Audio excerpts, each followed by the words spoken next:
What's going on, everybody? Jim here from Clockwerk Industries, and we are back with another video.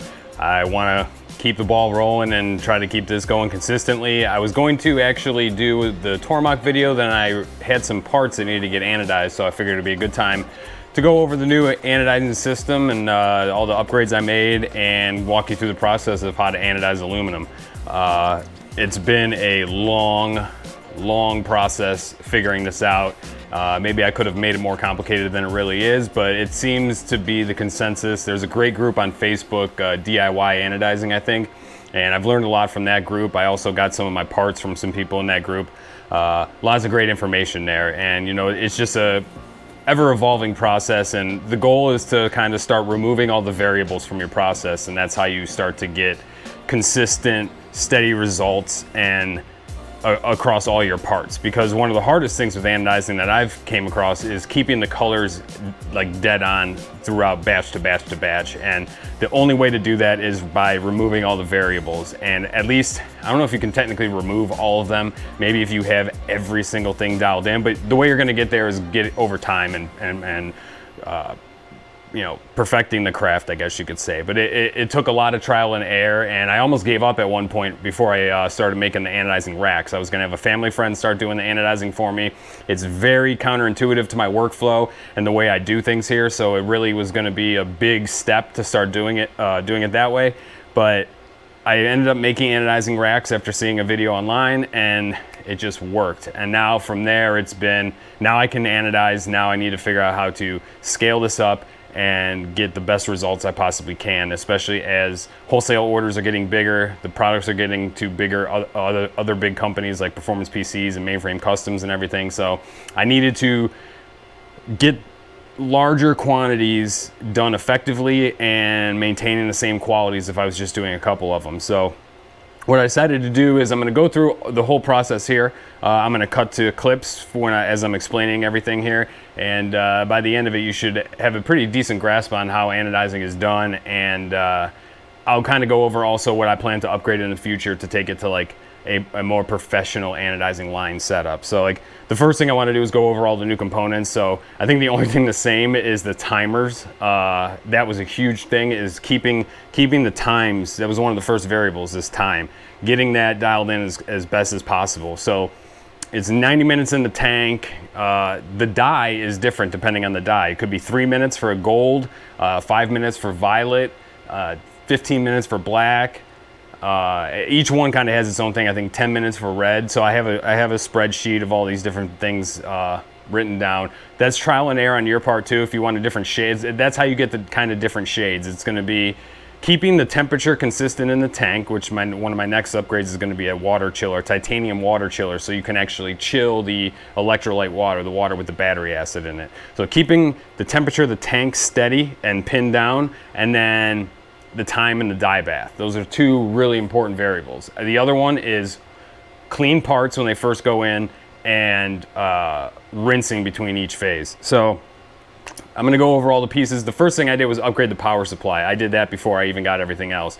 Going from a battery charger to a digital power supply was a huge improvement. Now I can actually see the data, like the actual volts and amps and everything going on. I tried to do constant current, and it really wasn't working. I got a couple colors steady and consistent, but it really wasn't working with all the colors. It was making it look matte and like almost like a waxy finish to it. It just, something wasn't, maybe I probably, you know, it's trial and error, so I could have screwed something up there. So I went back to constant voltage. So I pinned it at 12 volts, and I seem to have the best results by sticking with that method, but then dialing in the time. So I have a new tank. The tank is, I think, a 12-gallon bucket I got from US Plastics. I got all the plastic stuff from US Plastics. And then I have 6-gallon buckets, one for the degreaser, one for the sealer bath, and then one for each of the 6 colors. And each bucket has a knife sterilizer immersion heater. So that's bolted into the side, and it's watertight. There's O-rings around the seal there. So each bucket has its own dedicated heater. So when I need a new color, all I do is plug in the color that I want to use, and when I need to switch it, I unplug it and move it around. Eventually, I'd like to get a lot of this hooked up to just like a switchboard, and then eventually possibly a Arduino system. So the first step basically is getting everything nice and clean. So it goes into the degreaser bath, and I put it in there for 10 minutes. You could probably do 10 to 15 minutes. The degreaser is from Caswell. It's I forget what the rate. I want one bag that they send you is for like 3 gallons, so I have almost two bags in there. And you heat it up to about 130 degrees Fahrenheit, and you put the rack in there for about 10 minutes, and that does a great job of getting all the oils off of the parts, because any kind of oil on there is going to give you a screwed up finish on your anodizing. So that's very critical to make sure that they're nice and clean before they go into the bath. So once it comes out of the degreaser, you got to rinse it off I've rinsed it off in a stationary tub. That's something I'm going to try to build into the next anodizing line when I have it all together, as a way to get it rinsed between each stage. So I'll go over that at a later time. But so once you come out of the degreaser bath, you go into the anodizing tank. And one of the main things about the anodizing tank is keeping that temperature steady. You want it between 68 and 70 degrees Fahrenheit. So we're not having AC in the shop right now, not until the end of this year. It could get up to 90 degrees in here. So what I do, and it was a method that I found out through the DIY anodizing group, is using frozen water bottles. So I have about 20 frozen water bottles in the freezer out here. And first thing I do is bring the tank down to temperature, and once you have it pinned down, like and keep a close eye on it, take a look at it every 15-20 minutes, you can keep it pretty steady just adding another water bottle. It might take like 5 water bottles for me to bring it from like 85 degrees down to 70, but once I'm there, I can maintain it pretty easily. And that was a big variable. That variable right now is my most important one, because if the tank runs at like 71 the whole time, and that's the thing, 1 degree can change the outcome of the color of the parts drastically. So, or basically, the time it takes to be in the dye tank. If you're up 1 degree for the whole 90 minutes in there, it will be a drastically different color, even if you run it for the same 3 minutes or 5 minutes in the bath. So that is really important to keep steady, and that's why the titanium water chiller is going to be so critical. They're about $1,000 to $1,500 depending on the size of the tank that you need to keep cool. But once it's in the tank, it's in there for 90 minutes. Keep the temperature as steady as possible. And then once it comes out of there, you need to go into the rinse bath. So I put it in the stationary tub and rinse it off, get everything rinsed off really good, because if you have the electrolyte water on there, when you go into the dye bath, the dye won't stick to it. It'll put like really runny like streaks in the parts. So you want to make sure, this is especially important if you have holes in your parts, like when I'm doing panel combs, you have to make sure to get the electrolyte water out of the threaded holes, because sometimes that will if the electrolyte water is still in there, the acid bath water, it'll seep out and put like streaks on the bottom of the parts. And I've had to scrap a handful of those because it had defects on them from that exact issue. Then once you have everything rinsed off after coming out of the anodizing bath, the bath is also mixed. You can go online and get the exact ratio, because it depends on the acid that you're using. So there is a ratio. You want it to be at 15% acid to or basically a 15% solution of battery acid. So you have to look at the concentration. Well, I'm buying battery acid from AutoZone. It's 50-50 with water. So it took a lot of battery acid to mix up this 10 gallon, 12 gallons that I have in there. So once it comes out of there and it goes into the rinse bath, then you go into your dye bath. The dye is set to 140 degrees per Caswell's recommended temperature, and each dye has a different time in the tank depending on the color shade that you want. And I've pretty much have that dialed in now. So in this example, we're doing gold, and gold right now gold is a unique one because it's not the same kind of dye. It's not a pigment type of filler dye like black and red and blue and everything else. It's an actual chemical reaction. The liquid for the gold is like a lime neon green, and it changes the parts gold. It's the craziest thing I've ever seen, because it makes no sense. Like, you put it into this, it looks like NVIDIA green, like this like just radioactive green, but somehow it turns the parts gold. But over time, that gold dye will kind of like deteriorate, and it turns this murky yellow color, and then that's when you have to change it out. So as I get into production and I'm doing large quantities, I'm gonna be actually doing a fresh tank of dye every time I do it, because that's gonna give me the most consistent results. Because gold over time, as that tank turns yellow, your gold goes from like true like golden color to a yellowish gold. So that's been one of the variables that I've been trying to iron out, and I just came to the conclusion that I'm gonna have to just get prepared to do like 200 to 300 of each size comb, and then do them all at the same time. And then when I come back for the next batch, do a fresh tank. Gold might actually increase in price because of that, but I'm not 100% sure on that right now, because you need to get a $35 thing of dye for that. So each tank is now an extra $35, when the other ones will last much, much longer than that. So after it comes out of the dye bath, you want to rinse it off again. You want to make sure you get as much dye off as you can that's just on there. Everything else, most of the dye stays stuck in the little micro pores that the anodizing creates. So you want to rinse it off in the stationary tub, or however you have. Some people have spray bottles, some people dunk it in another container of fresh water. The stationary tub would seem to be the best method for me, and the way that I'm doing this and the way my system's set up. And it really helps get all that excess dye off there, because it'll make sure, well, no matter what, some dye seeps out in the sealer bath, but you want to make sure you get a good rinse on there, because then your whole sealer bath will be really full of dye if you don't rinse it off in between. You really want to rinse between every single step here. So once it comes out of there, out of the dye bath, you get it rinsed off, then it goes into the sealer bath, and I think it's nickel sulfate or something like that. The Caswell has a additive that you can put into your sealer tank. It's not necessary, but it lets you seal at a little bit less of a temperature. I think you can seal at 180 degrees Fahrenheit instead of, if you don't use it, you want to use boiling water at, like, you know, it's over 200, 220 degrees Fahrenheit, around there. So once it's in the sealer bath, it goes in there for 15 minutes, 10 to 15 minutes depending. And then I take it out of there and I rinse it off one more time. And then I take it and put it into the degreaser bath for just a quick rinse. I just shake it off. It helps get any kind of like residual residue from the sealer bath, any kind of like excess stuff that's in there. Sometimes with the nickel sulfate, it does a really good job of, I don't want to call it nickel sulfate because I'm not 100% sure right now, but the nickel powder that you put in there, it sometimes can have a little bit of residue if you don't do a really good job rinsing, and the degreaser just helps accelerate that and get that off of there. So then after the sealer bath, I rinse, then I go into the degreaser bath and I just swish it around and then bring it out and rinse it. And then I hang it up to dry over here on the rack. Actually, I'm gonna grab it really quick. Right here is the anodizing rack. These are titanium rods with titanium racks, and each rack holds 30 combs. Essentially, I can do 120 combs per bath now with this setup. So I'm going to be getting one more of these, and doing 4 racks of, 4 of these discs per rack, and then I'll have one that's being done through the system. One can be hang drying, while another third one can be getting loaded up with parts. So that'll really help the system kind of go, because right now with 2, it works and it's much higher productivity than I had before, but it would really be a little bit more efficient if I had 3 of the titanium rods with 4 discs on each one, and then having one going through the process, one hang drying, and then one getting loaded up for the next bath. So these turned out great.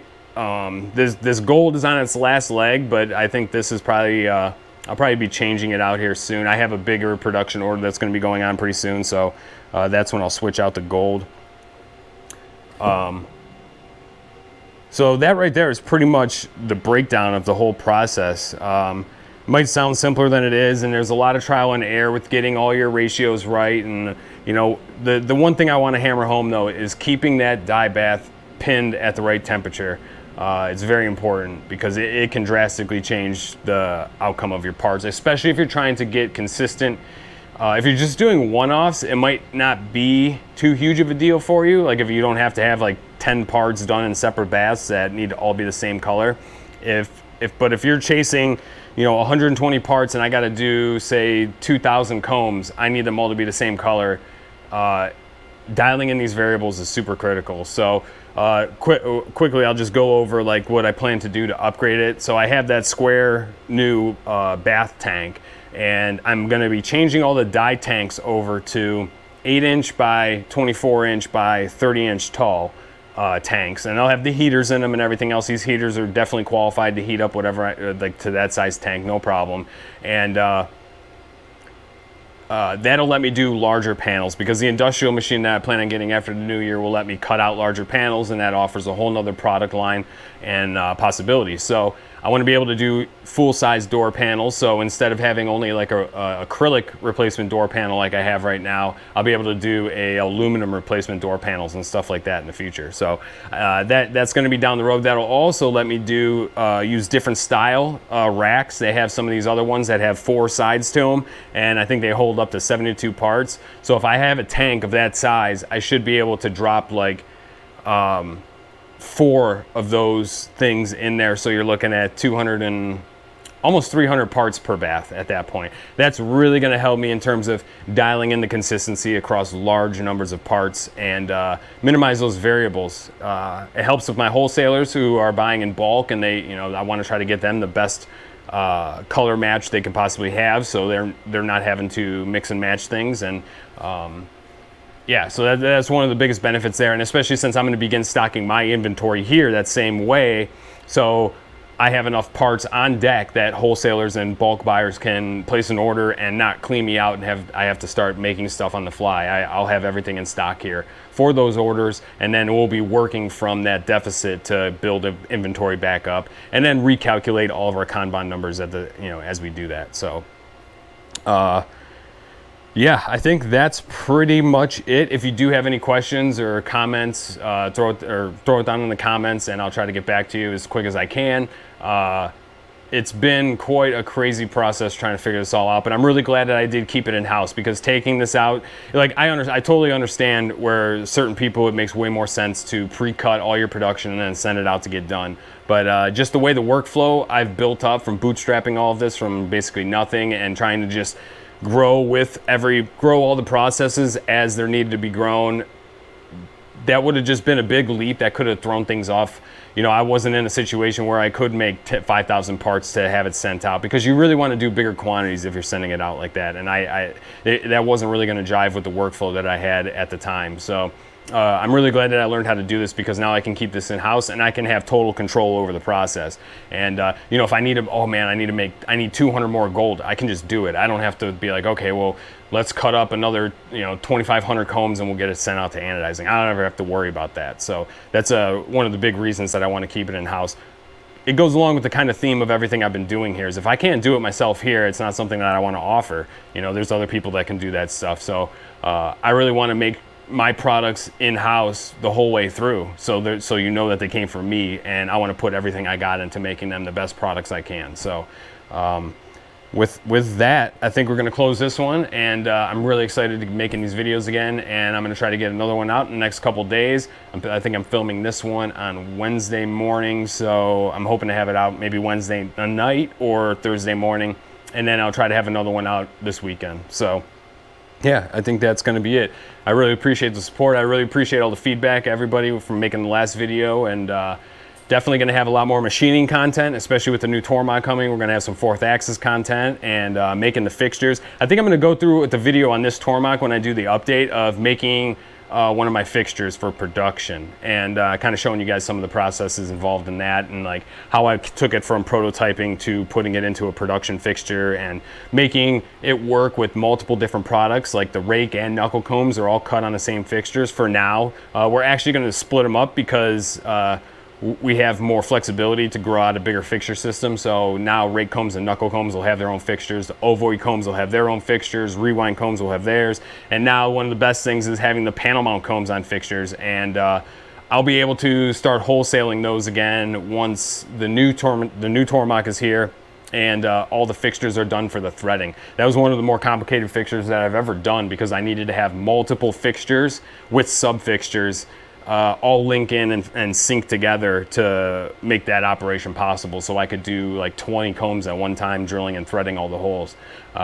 Doing those one at a time in the vise was brutal. Doing them on the Grizzly manual mill was even more brutal. So I'm really excited to get that fixture broadened out, and I'm gonna do a video on that one day in the future here, because I'm really actually proud of that fixture. That was one of the more complex ones I did. It was a proof of concept, and I'm glad that I was able to make it happen. And it helps. It's a fixture that's interchangeable with all the other ones. All the sizes of panel combs can be independently put on there. So I think that'd make for a good video too. So thanks again for watching. I really appreciate all your support, and I look forward to getting more videos out to you. If there's anything you would like to see, put it in the comments, and please like, subscribe, and share, and everything else. And Thanks a lot. I appreciate you guys, and I'll see you in the next one. Later.